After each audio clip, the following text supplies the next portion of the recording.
নিত্যপণ্যের লাগামহীন দামে দিশেহারা ভোক্তাকে স্বস্তি দিতে দায়িত্ব নেয়ার পর চাল, খেজুর, তেল, চিনি, পেঁয়াজ, আলু ও ডিম আমদানিতে শুল্ক ছাড় দিয়েছে অন্তর্বর্তী সরকার। সবশেষ গত ১৯ নভেম্বর ভোজ্য তেলের আমদানি পর্যায়ের ভ্যাট ১০% থেকে ৫% নামানো হয়, অথচ দাম কমার বদলে উল্টো বাড়ানো হয়েছে। জনকল্যাণে নেয়া সরকারের এমন পদক্ষেপের ফলে কমেছে রাজস্ব আদায়। চলতি অর্থবছরের অক্টোবর পর্যন্ত ৫১,৯০৪ কোটি টাকা রাজস্ব আয়ের লক্ষ্যমাত্রার বিপরীতে আদায় হয়েছে ৩৯,৩৫০ কোটি টাকা।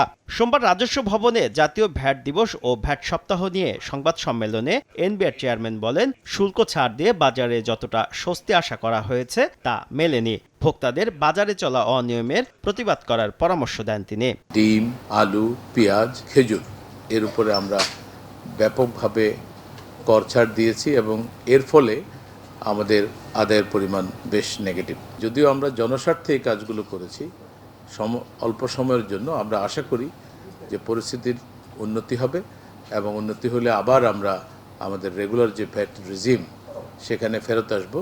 অর্ধেক পাউডারে দ্বিগুণ উজ্জ্বলতা, নতুন রিন অ্যাডভান্সড অর্ধেক পাউডারে দ্বিগুণ উজ্জ্বলতা।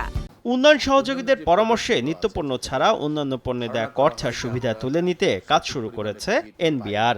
নিত্য প্রয়োজনীয় দ্রব্য ছাড়া অন্যান্য যে সকল প্রোডাক্ট আছে যেগুলোতে আমরা ইমিডিয়েটলি অ্যাকশন নিতে পারি, যেগুলো আমরা ইমিডিয়েটলি তুলে দিতে পারি, সেগুলো নিয়ে আমাদের কাজ শুরু হয়েছে। কয়েকটা এসআরও আমরা বাতিল করেছি, আরও কিছু এসআরও বাতিল করার প্রক্রিয়ায় আছে।